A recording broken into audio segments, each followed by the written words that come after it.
Hi everybody. In this video I will talk a little bit about the different ways of deploying a firewall in the network. There are certain ways to do it, what is good and what is bad about the different ways, and I will talk about Checkpoint VSX and why that is my personal preferred way of deploying a firewall in the network.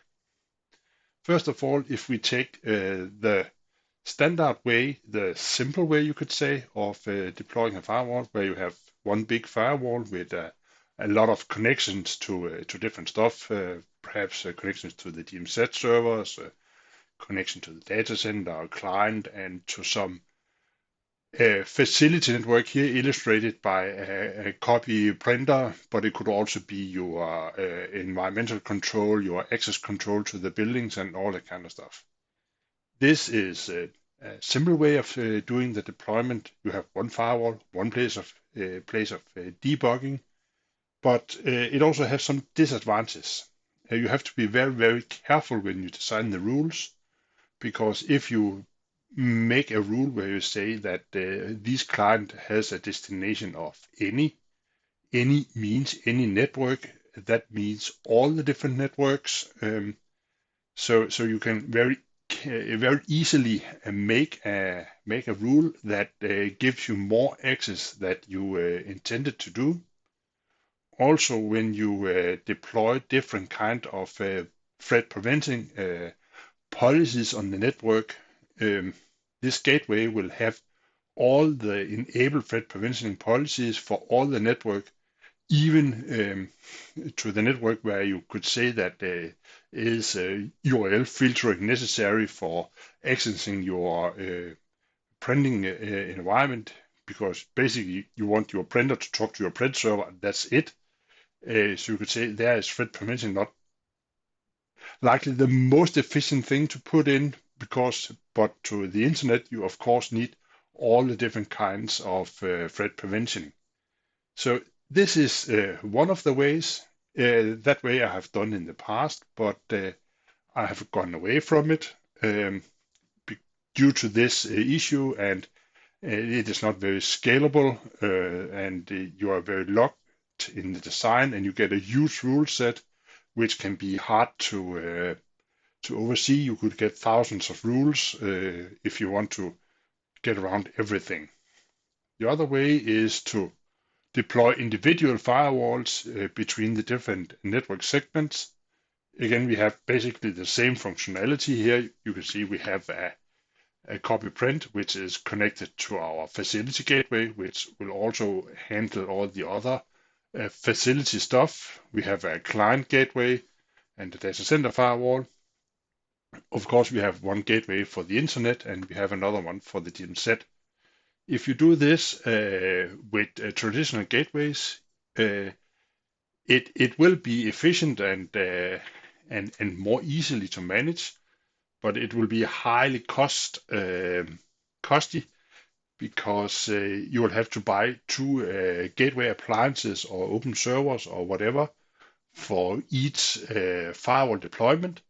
That would get very pricey, and it is not flexible. You cannot easily spin up a secondary gateway, and you have to remember that when you do this setup, in order to be able to do work in the daytime of it, most people don't like to work in times where everybody else has their time off.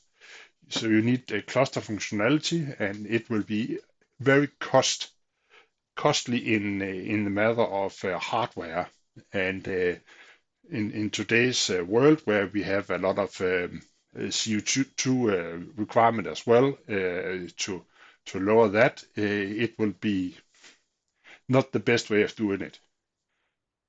Then we could do actually the kind of the same setup, but instead of doing it with physical gateways, we could do it with virtual gateways.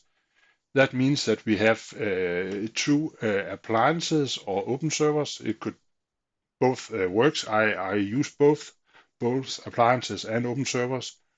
They are managed by the manager, And on top of those, we make virtual systems for the different gateways and virtual switches that we need. It's similar to what we are used to in our data center virtualization, where we are used to that spinning up an additional system is something that we do and taking it down. Each virtual system can have its own firewall policy set.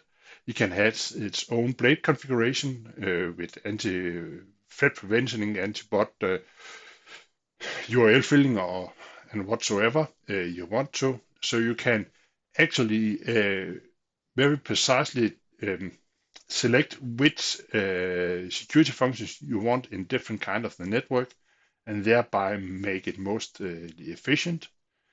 Due to the virtual system setup, this can run on 2 or more gateways. It can actually run on one, but I would not recommend that. I would always recommend running in a cluster. And you can move virtual systems from one physical gateway to another physical gateway on the fly without any downtime. You can do software upgrade and all that kind of stuff. As you can see here, I have put in my basic drawing 2 virtual switches. We have to remember that virtual firewalls can only access, you can only have one VLAN connected to one gateway. So if you need a VLAN, for instance, the internet interface to connect to multiple gateways, then or multiple virtual systems, you need to put in a virtual switch like we have on any other virtualization systems to split it out between it, and you can put in different kinds of interfaces. So let's talk a little bit about why VSX, and especially the way I prefer to run in VSLS, which stands for Virtual System Load Sharing. If we have, for instance, a 2-node cluster, we can have, like we know it from other virtualizations, we can have some gateways are active on node 1, for instance, and some gateways are active on node 2. They can be moved around, completely dynamic. This can be scaled. So if you are stating that I have this gateway, this firewall node here, the physical node, which is heavily loaded, and you needed to add more compute resources, then you can actually add a 3rd node, and then you can redistribute the load.